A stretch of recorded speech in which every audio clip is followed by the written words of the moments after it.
those who intend to inflict harm on innocent people do not tell you that they're coming, and they do not tell you where they will go and what they will do and how they will do it. But in light of what we have seen over the years, we within CAIR, unfortunately, we have been anticipating that there might be violence inflicted against the Muslim community. In the same fashion, other minority communities, whether the African American community, the Jewish community, the Latino and immigrant communities, have been impacted by physical violence against them, whether mass shooting or bombing or acts of vandalism. Today, we are going to focus on certain areas. I would like to tell you all nationwide, those who are joining us, whether on behalf of yourselves or your communities, your mosques, your schools, your Islamic community centers, please be assured that CAIR is here for you. And we are here to serve you. We will be working with you to defend your rights and protect your communities. But also, I would like to urge you to keep in mind that anything you observe, you see, you suspect taking place in your communities, against your communities, please let us know and let the authorities know. Unfortunately, many of the cases that happen against the Muslim community go unreported. So please make sure that if anything happens, you should report it to the nearest CAIR office. If you do not have an office in your city and state, think about creating a chapter for CAIR. We will help you with that. If you do not have the capacity to do that, but you need CAIR services, feel free to contact CAIR through its website, www.cair.com, or our main number, 202-488-8787. Many of you know who we are, and you can contact us. So with that, let me say that unfortunately, many of these cases that happen, whether discrimination, hate crimes, go unreported. And our community has to report each and every case that they encounter for us to learn about this phenomenon and try to counter it. Now, without any delay, I would like to present to you Mr. Daniel Rivera from the Department of Homeland Security, who graciously accepted on behalf of the department to present us with a webinar. This webinar, as he will explain, is not going to give you a specific training, for example, on active shooting, but he will show you the resources available to you and your communities and your families in case if you need them. There will be physical in-person training as we need down the line, and these can be scheduled and can be planned through us directly in conjunction with the DHS, or you can also contact them directly. So for the next 40 minutes, I will allow Mr. Daniel Rivera to present, and he will be aided by Arsalan Bukhari. After that, we will allow comments and questions through the chat box to control, obviously, the conversation and make it, and streamline it in a way that will benefit the purpose of this presentation. So thank you so much for taking the time. And this is one of many webinars that we will provide to the American Muslim community. So with that, Mr. Rivera, please go ahead. Okay, well, thank you very much. Can you hear me okay? Yes. Okay, perfect. So good evening, everyone. My name is Daniel Rivera, and I work for the Cybersecurity and Infrastructure Security Agency within Department of Homeland Security. The section that I work for is the Soft Targets and Crowded Places Task Force. Can you hear me? Yeah, we hear you well. Okay, sorry, something went, okay, so had a little audio trouble here for a second. So I'd like to thank the CAIR Council for providing us with the opportunity to go over the DHS's myriad of capabilities and resources to faith-based leaders like yourselves so that you can help mitigate risk. First, before I get started, I also want to express my sincerest condolences to what occurred in Christchurch, New Zealand last Friday. I think what happened is unexcusable, and I hope it never happens again. Can you put the first slide up? Thank you. Okay, so in this dynamic threat environment, we as a global community face the reality that differences in ideology can result in attacks, even in the most holiest of places. And no matter where in the world such an attack occurs, we all feel the impacts to humanity. The Department of Homeland Security values the partnerships that we have established with faith-based communities, and we are steadfast in our commitment to working closely with you to prevent another horrific attack from ever happening. Although there are currently no imminent or credible threats at this time, we know that there is always a possibility that another one will be made by terrorists and other violent extremists to inflict harm. We do not have to sit idle, nor do we do not have to accept it. In addition to the great work that communities, nonprofits, and the government undertake to address the root cause of attacks, and our laws prosecute culprits to the fullest extent possible, there are actions that place worship and other like facilities can take to reduce the impacts of a successful attack. The unique aspects of faith-based facilities, having to balance a welcoming environment that allows for peaceful worship while maintaining the safety and security of patrons, is certainly recognized. We will not recommend the traditional guns, guards, and gates approach, but there are actions that can be taken. The most important action that any facility can take is to develop an emergency action plan. These plans provide the blueprint for how the facility will respond to an incident. The great aspect about the emergency action plan is that they're not difficult. They're not difficult at all to develop. Within our organization, we maintain a comprehensive active shooter preparedness program. As part of that program, we work closely with facility representatives to walk them through the process of developing these types of plans. We also make available templates and other resources to facilitate their development. Although these resources are geared towards the active shooter threat, plans are adaptable to any circumstances. We follow a basic step, in order to do so, we follow a basic 6-step process, which includes forming a planning team to help to develop the plan, conducting basic risk assessments to understand possible security gaps, establishing goals and objectives that the plan will meet, assessing courses of action, including roles and responsibilities of facility representatives, drafting of the actual plan, training and exercising the plan periodically to build muscle memory so that people are most prepared to take the action that they need to during an incident. An integral component is involving your local law enforcement. This should be done through the process. It will facilitate response to an incident if officers are aware of who is part of the staff and how the facility is structured.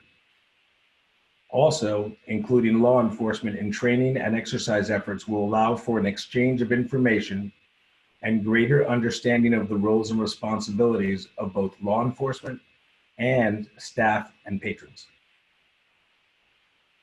It's also important to train staff on basic response procedures, such as stop the bleed principles.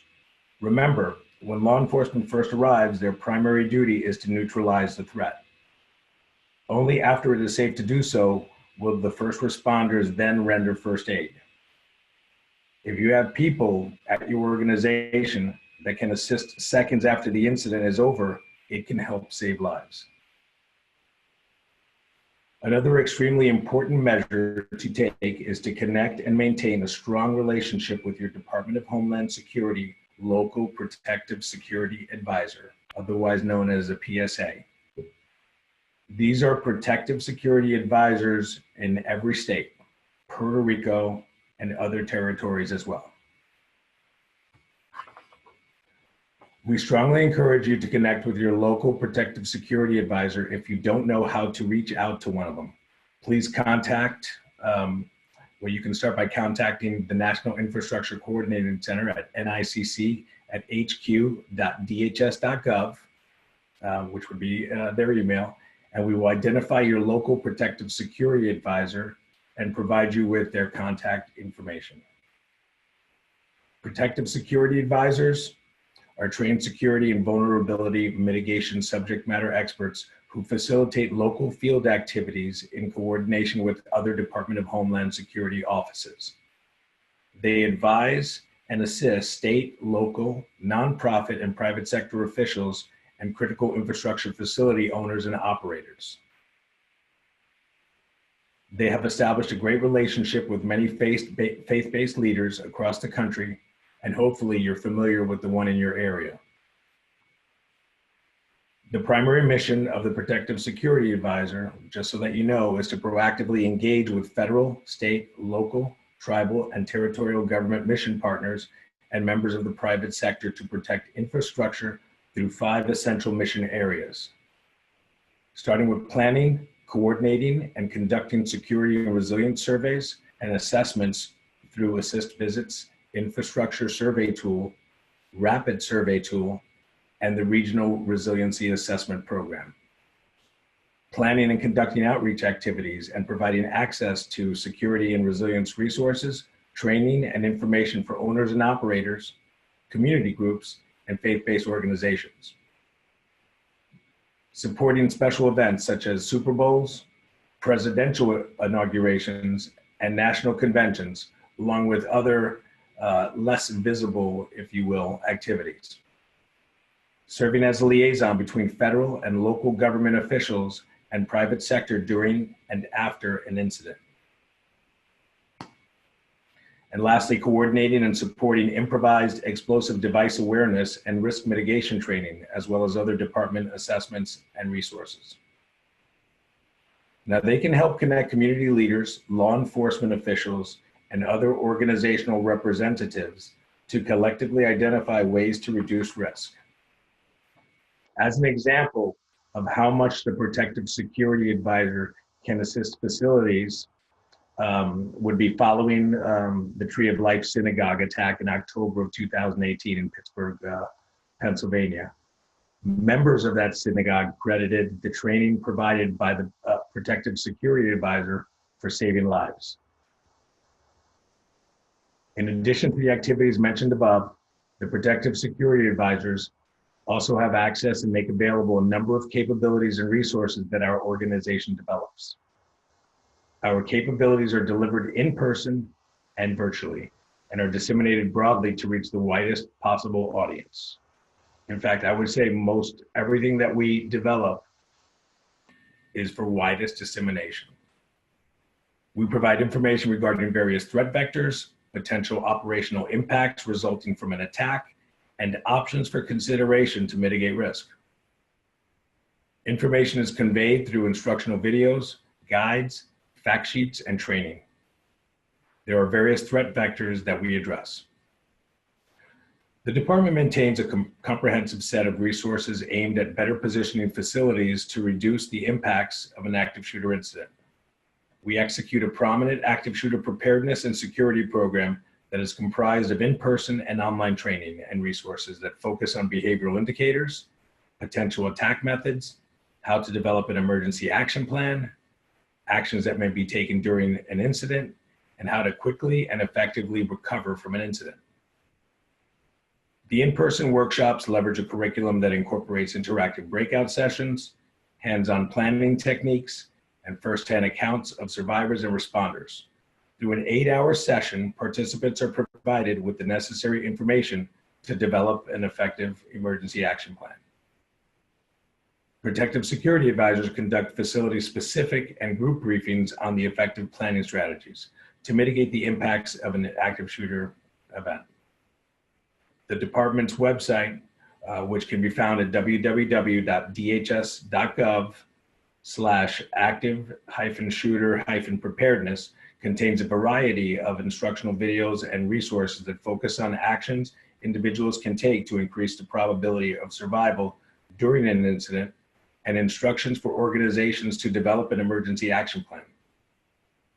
There are also a number of references materials in 9 different languages that provide insight into active shooter threat, behavioral indicators, and actions that can be taken. We also make available online via the Emergency Management Institute that provides information regarding actions individuals can take to mitigate the personal impacts of an event. The course is called IS 907. I believe it's called Active Shooter, What You Can Do. And it's an easy to complete 1-hour training that will better prepare individuals for an incident. We also provide resources that inform risk mitigation solutions for either potential forms of attack, including vehicle ramming, chemical, fire as a weapon, and others. These resources can also be accessed on the Active Shooter website. An important component that all facilities should consider is insider threats. Individuals with intimate knowledge of the operations of any facility can leverage that information to increase the probability of a successful attack. We maintain a comprehensive set of information online at www.dhs.gov/insider-threat-mitigation to inform facilities on the process of establishing threat management teams.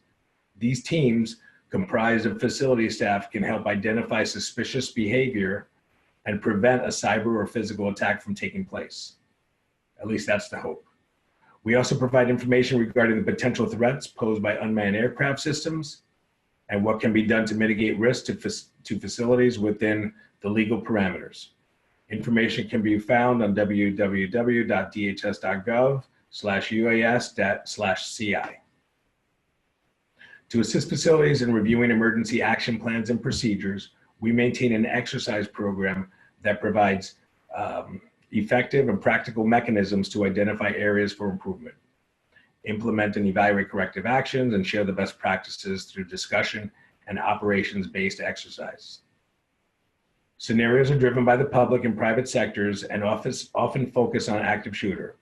The program conducts approximately 25 exercises annually, and they are identified in partnership with local DHS protective security advisors. The program also provides resources to assist the public and private sectors in conducting their own tabletop exercises to meet the needs of their facilities and stakeholders. The tabletop in a box approach allows users to leverage pre-built exercise templates and tailor them to specific needs in order to assess, develop, and update emergency action plans. Programs, policies, and procedures. Well, there's one specifically for faith-based communities as well. I need to mention that. I know I went through these resources and websites very quickly. The best way to access information on all of these areas is to visit www.dhs.gov/hometown security, where we maintain a resource guide that has all of these resources and many more, along with the description and how to access them. We will make it also available via Arsalan after the call, in case you're interested. Finally, we continue to develop resources specifically geared towards the faith-based community and others with application across our society. For example, we are currently developing an active shooter preparedness video specifically for the faith-based community in partnership with the Center for Faith and Opportunity Initiatives and the Federal Law Enforcement Training Center. What I'd like to do now, if I may, is go over in a little more detail some examples of the resource and capabilities that we make available. So Arsalan, if it's okay with you, can we move on to the second slide?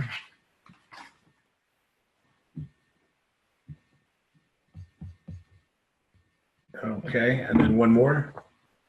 So I guess we'll talk about active shooter first. We deliver our active shooter program to our stakeholders in 3 different ways. We have online training, we have independent study courses, and we have numerous amounts of printed resources, publications, and other types of materials that you can use.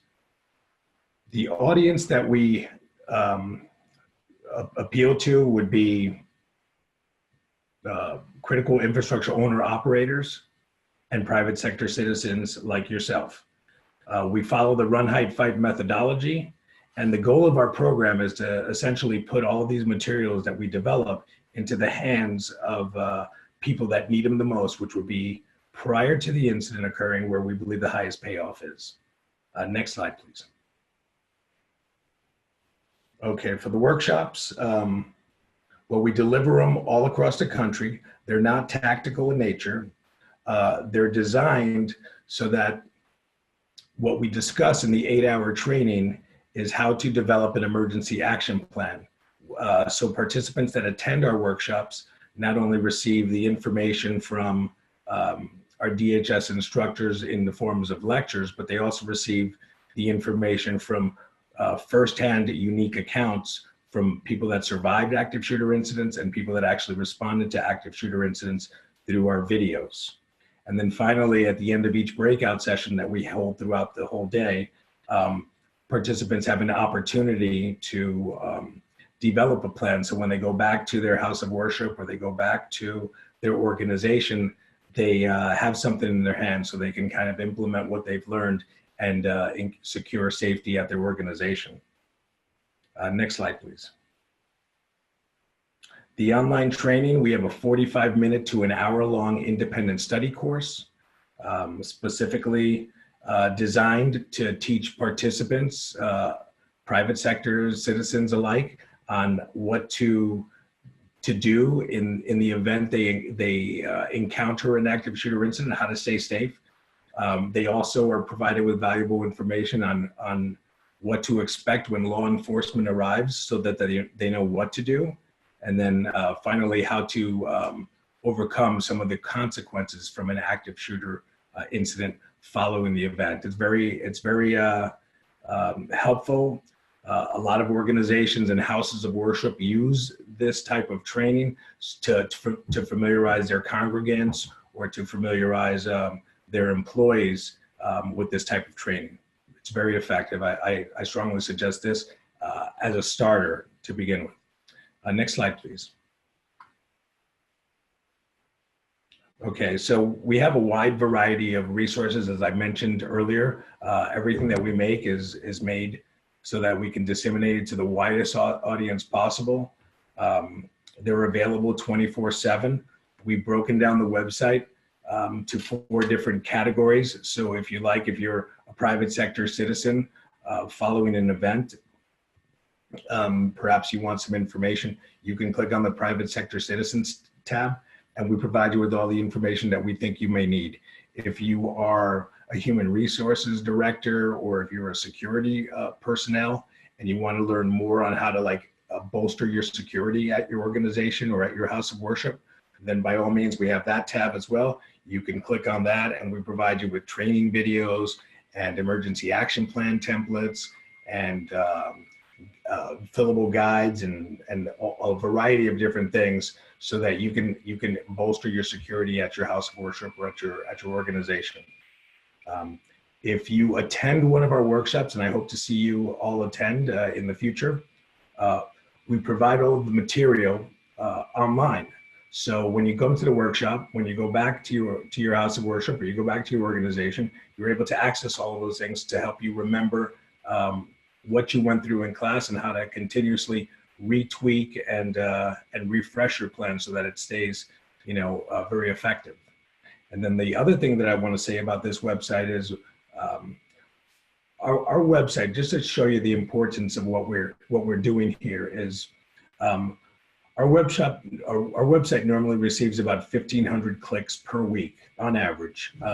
Not bad for a government website. However, following the tragic events of what happened in Sutherland, Texas spring in 2017, that week we had about 46,000 people visit our website because those are concerned citizens that need to get more information on active shooter and that sort of thing. I haven't received yet the analytics on what's occurred at the synagogue in Pittsburgh yet, but I'm assuming that's going to be very high. And the Las Vegas incident, if you can remember that one that occurred about a month after Sutherland, Texas in December of 17. Well, I think we were at about 60,000 views on that website. Currently, we're at 3.5 million views right now for website. So I assume we're just going to be able to broadcast our message more broadly as people become more aware of this threat. Next slide, please.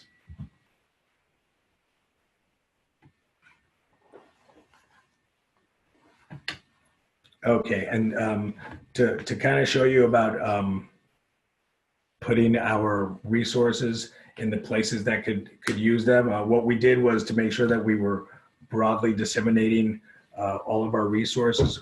We translated our active shooter booklet, our our field guide, and our break room poster in 8 commonly spoken foreign languages in the United States, including Arabic, Chinese, Korean, Punjabi, Russian, Somali, Spanish, and Urdu. And organizations, cafeterias at houses of worship, and in the back of the house, you're able to post some of these helpful tips to help mitigate the risks, so that people become aware, and that you can kind of, keep your congregants safe in your house of worship. Next slide, please. Okay, so let's talk about some additional resources. Okay, so insider threat mitigation. The department has received numerous inquiries asking us to assist with mitigating against the insider threat. Well, I'd like to say that we look at the insider threat in from 3 different perspectives. We look at it from ideology, we look at it from workplace violence, and also cyber. The end goal is to inform organizations in 2 primary areas: threat and the operational impact, and how to mitigate against a potential attack. As you can see, we developed numerous resources. We have a website that you can go to. It's in the lower right-hand corner, and we'll leave all this information with Arsenal. And then we have a fact sheet, and we have a very comprehensive video that describes the threat in detail and gives tips and suggestions on how to keep yourself safe, and some other fact sheets that you can easily refresh your memory, print off, and pass to your congregants at your house of worship. So we have a lot of stuff for insider threat. I encourage you to visit the website. All of these resources that I just previously mentioned can walk you through the process for developing or creating a threat management team. So keep that in mind. Next slide, please. Okay, so UAS. Now, I realize for an enclosed facility such as a house of worship, that this threat may not be as prominent as let's say the other threats, active shooter, insider threat. However, we do offer various resources if this is something that you're interested in learning more about. The unique aspect of this threat is that there are very strict local parameters that limit countermeasures for these types of attacks. So these resources will help you understand the actions that you can take. Next slide, please. Okay, vehicle ramming. By now, everyone has seen it, as we have seen in Charlottesville, Virginia, and places across the nation and around the world. This is a tactic that's intended to inflict harm. Unfortunately, this type of attack vector has very little indicators leading up to an attack. However, that said, there are actions that we can take to help mitigate these attacks. The resources that we provide on our vehicle ramming mitigation website walk you through effective mitigating measures and can take you through some of the low-cost methods to keep yourself safe, such as working more comprehensively with your local law enforcement to reduce the speed limit around your house of worship, and strategically placing vehicles in areas to restrict access to your house of worship, to even more sophisticated attacks, such as active and passive vehicle barriers and perimeters. So there's a lot there. The website is on the lower right-hand corner. Please, by all means, visit the website and get that information. Next slide, please. Okay, so we're going to talk briefly about exercises that we offer at our program. Next slide. Okay, so we have a comprehensive exercise program that is executed in partnership with the Protective Security Advisor. I would say directly with the Protective Security Advisor, because how we find out about the need is through our local regional footprint. So this is just another reason why you need to get involved with your local Protective Security Advisor if you don't already know them. But at any rate, we do this in two ways. We do direct support, so we'll come out to your facility and facilitate the exercise from start to finish, A to Z. Indirectly, we provide all of the necessary materials for stakeholders to to conduct their own exercise. Having said that, we conduct approximately 25 exercises annually, ranging from discussion-based exercises to tabletop exercises to operations-based exercises. An example of that would be like a functional or a full-scale exercise where we actually get people and equipment and all of the law enforcement components all working together so that you can understand what things need to be worked on. I think this is very valuable. We have over 30 sets of resources that allow for self-directed exercises, including those focused on various threat vectors, such as active shooter, insider threat, vehicle ramming, and we even have one specifically designed for the faith-based community. These resources, the ones that I've mentioned, walk you through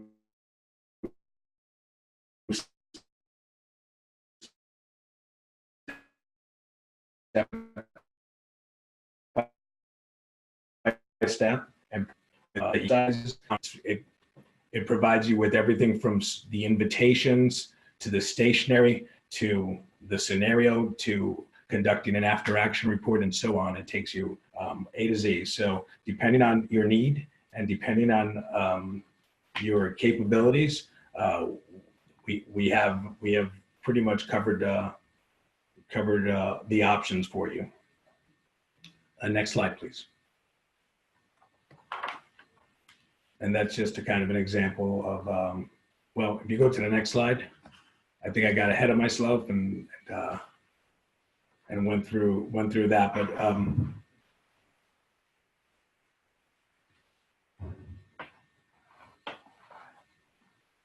yeah. So the last two slides, I apologize. I talked right through those, but as you can see, we have a very comprehensive. I encourage you to reach out to your DHS Protective Security Advisor to get in touch with us, and maybe we can put something together for you. Next slide, please. Okay. So what I'd like to do now is to go over in some in addition to steady state activities, we take action immediately following an incident to enhance situational awareness. For example, following the attacks in New Zealand, we created a tab on Homeland Security Information Network for all related reporting and relevant materials, such as those focused on active shooter and improvised explosive devices. I will ensure to provide Arsalan with information regarding this tool following the call to disseminate further. Our leadership sent a message to domestic faith-based partners with information regarding resources and capabilities available. Hopefully many of you received that information. We are also working with law enforcement to better understand the tactics leveraged during the attack to develop corresponding risk mitigation solutions. Protective security advisors will continue engaging faith-based communities within their areas to offer security-based support. These are just some examples of the capabilities that the department has available to support your efforts to keep places of worship and patrons safe.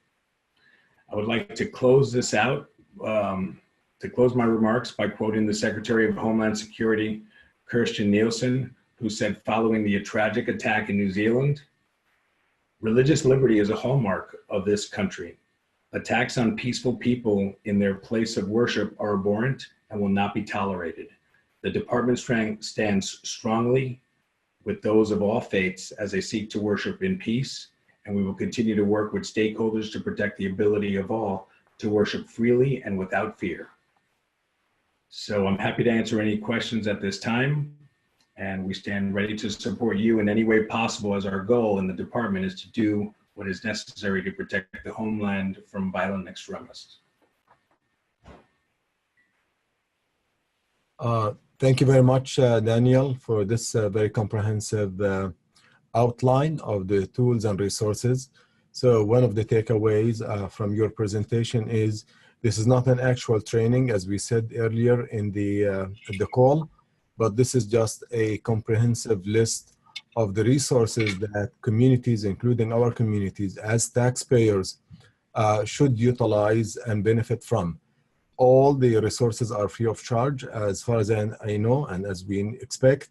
But also, the first step is for the communities to have access to these resources.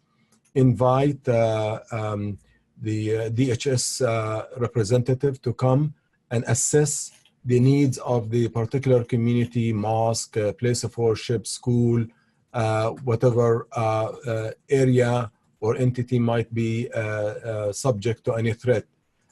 Based on these assessments, they will do some improvements and they will take it from there. But obviously what's needed now, based on what happened in New Zealand, is how people would protect themselves against an active shooter. So hopefully a seminar will be scheduled, or many seminars will be scheduled for those communities who would like to conduct that. So the takeaway is how people will contact the Department of Homeland Security to conduct this, or if they can contact CAIR and we make the connection. Just before I turn it to the questions, please make sure that you send your comment or question to the chat box because we cannot, we will not be able to do all of this in an orderly manner unless people send their comments. And just to let everyone know, we have over 100 guests, mainly representing over 100 mosques and community centers and schools on the call. This is one of many in the future, but first thing first. Now I will turn it to Arsalan Iftikhar to moderate the comments and questions, and Daniel will answer them accordingly. So thank you. Great. Thanks, Nihad. So Daniel, I have about 4 questions so far. And again, if people can send in their questions through the chat box, we'll be sure to answer them. So Daniel, the first question is, how can we take these online trainings you mentioned? What's a link to click on or the email address to send an email to?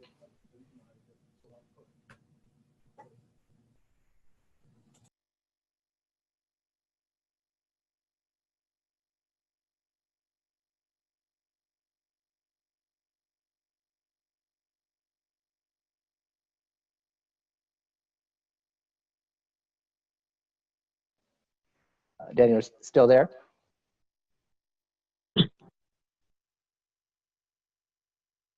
Hi, Arsalan. This is Daniel Abreu. I don't know if Daniel Rivera's mic went off, but I'm happy to answer that question. Yes, go ahead. So good evening, everyone. Thank you again, as Daniel said, for the opportunity to speak with all of you. We're happy to answer the questions that you have. And thank you for the opportunity and taking the time this late in the evening to speak with us. Regarding taking the online training, if you go onto the website that Arsalan provided, the active shooter preparedness website, we have a direct link to our online training that you can click on, and it'll take you directly to that capability. And I'll be sure to put that in the chat box. The second question, Daniel, is what legal action can we take against those who present threats while engaged in hate speech? So I appreciate that question, and I think it's a very important one. From the perspective of the programs that we manage, we don't look at or deal with the legal aspects of hate crime prosecution. That is the responsibility of the Department of Justice. So we would defer to them to respond to the processes that they would have to follow. I don't know if there is a representative from DOJ online, but if not, we can certainly take it for action and provide the response back to Arsalan. One more question is, what's the specific link people can click on to connect with a PSA that's in their region, or an email address they can send an email to? Absolutely. That's a great question. And we're really excited about the opportunity to connect everyone with the Protective Security Advisors. They are a wealth of knowledge and work very closely with various types of facilities and faith-based communities. If you don't know who your Protective Security Advisor is, I strongly recommend that you take one of two actions. We provided Arsalan with several links that I'm sure he will be providing in the coming minutes, hours, or days. But there is a direct link to the Protective Security Advisor program that provides a detailed overview of who they are, what they do, where they're located. So you can connect via that website, or you can email us at nicc@hq.dhs.gov, and we will provide you the direct contact information, names, and everything that you need to be able to connect with your local Protective Security Advisor. Okay, thank you for that. There's one more question, and feel free to please do write more questions in the chat box. One question was around just things that people have been seeing in terms of mosque surveillance and targeting of American Muslims. The question was the role the DHS will play in the future when it comes to mosque safety, when in the past the DHS has also engaged in the targeting of American Muslims and mosques, and clarity on that and how people can feel safe while doing this. Sure. So what I can say about DHS's role, Daniel Rivera read a quote from our secretary. From all levels of leadership within the department, they are very firm and very adamant about our role in helping protect all members of the faith-based community, all facilities, all places of worship, community centers, and everything in between. So one thing that I can say definitively on behalf of the department is that you have a partner with us. And through our Protective Security Advisors, through our programs, and like I said, from the secretary and our immediate political appointee leadership and everyone in between, and us directly, we want to work with you. We want to work with all members of the faith-based community, and we want to do everything that we can to help you feel like you have the resources that you need to help keep your patrons and your facility secure.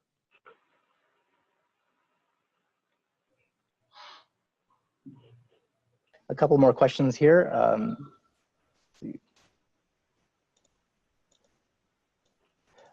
One question is, what is the DHS doing to prevent hate group activity, such as by white supremacists?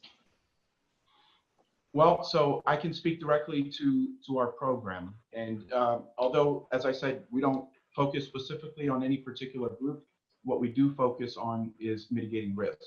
So independent of where that risk comes from, or who is posing that risk to any one of our facilities across the country, we want to be able to help secure it. We want to be able to work with our partners and do everything that we can to position us to collectively as a society and as a nation to be more secure from terrorists, from terrorism, as well as other violent extremist actors. One more thing I want to confirm with you, Daniel, the email address to contact the PSA, is it nicc@hq.dhs.gov? Yes, that's correct. Okay, great. As far as reporting threats and hate crimes, we encourage you to contact CAIR National's office, or you can find offices in your own area by going to cair.com/chapters. I'll also put that in the chat box. There's a question about that in the chat box. Arsalan, if I may, I also saw a question within the group chat regarding whether we have workshops that are located across the country in different cities. If I may address that. Yes, please. Mm-hmm. So as Daniel Rivera mentioned, we conduct approximately 35 to 40 workshops. These are the 8-hour full-day workshops that he referenced. We conduct them across the country. We work very closely with our Protective Security Advisors to identify not only the location, but the constituents that we'd like to have present to be able to get information on emergency action planning. In addition to that, so the answer to that particular question is absolutely. We're all over the country, and we provide these workshops everywhere. Another thing that I'd like to mention is that in addition to these 8-hour workshops, the 35 to 40, that certainly cannot keep up with the demand. So what we do is we work very closely with our protective security advisors for them to be able to conduct additional independent engagements outside of what we provide in those 35 to 40. And they provide a condensed version, anywhere from 2 to 4 hours, depending on the time availability that you and your staff and patrons have, to be able to go through in a little bit more detail as it relates to your facility. And they conduct those on a very regular basis. So please don't feel restricted by the 35 to 40 a year that we conduct. We have additional ones that the protective security advisors conduct. And we also have a 90-minute video for those individuals who are just unable to attend an in-person training due to scheduling conflicts at any given city. We have a 90-minute video that basically goes through the same processes that we would go through in a in-person training, and goes through all the entire process of developing emergency action plans and everything in between about keeping individuals, whether they're patrons or staff, safe in your facilities. One more question is, once they contact the PSA by email or through the website, roughly how soon can they can an appointment be set up? Does it take a few weeks, a few days? So I can tell you that the protective security advisors are very responsive. Their schedules and their availability differ depending on the location. As you can imagine, there are concentrations within the United States, as we all know, that have more infrastructure than others. And those particular protective security advisors are quite busy. But given the importance that we as a department are placing on the faith-based community, one thing that we can assure you is that they will contact you and respond imminently, and they will work with you to make sure that they're able to come out to your facility as soon as possible and in a manner that fits both your and their availability. Okay. Just a couple more questions here. Absolutely. A question that you may be able to answer also is, well, it's a question that says, where do I go to apply for a concealed weapons permit? Is that something you might be able to answer, or we can answer offline as well? Yeah, unfortunately, that does not reside within our program. So I will have to defer that question, but I do imagine that that is probably not a federal question, but rather a localized issue that you'd have to coordinate. This question may have already been answered, but does the DHS conduct active shooter trainings in different regions like Chicago? I think you answered that question. Is that right? That's correct. That's what I was mentioning, where we do about 35 to 40 across the country. But the protective security advisors force multiply that exponentially in getting the information out in a more direct manner with facilities. So that happens across the country, in the continental US, Puerto Rico, and other territories as well.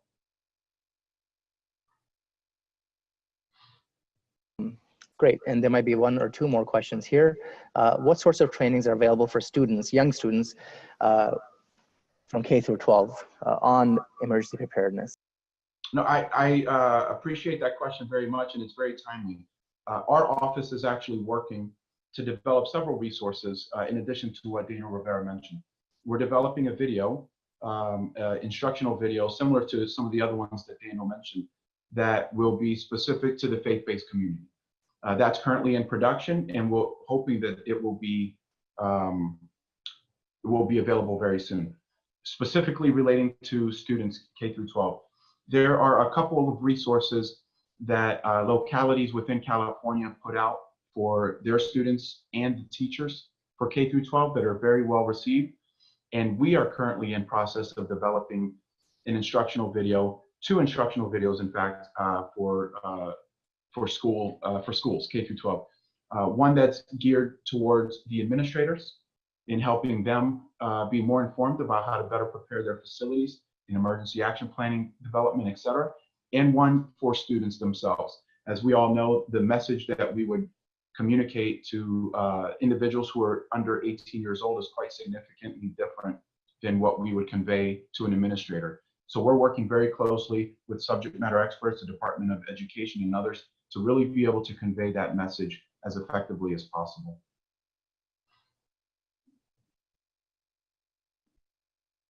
Great, the questions are coming in, so please do submit more questions through the chat box. Daniel, a couple more questions here. Absolutely, I'm happy to answer any questions that anyone might have. Fantastic. So one more question is, does the DHS have online template for developing an emergency action plan for places of worship? That's a great question. So I will answer that two ways. We have a template that is neutral to the facility. So whether it's a place of worship, a school, or an office building, the template and the criteria and the different aspects of an emergency action plan that would be developed are fairly consistent. And we do have a template available on the Active Shooter Preparedness website. And then we also have additional training, as I mentioned before, that will help you walk through that process as well. Okay. Let's see here. This may have been also answered in part. Would the DHS coordinate with the local law enforcement agency for any on-site training for students?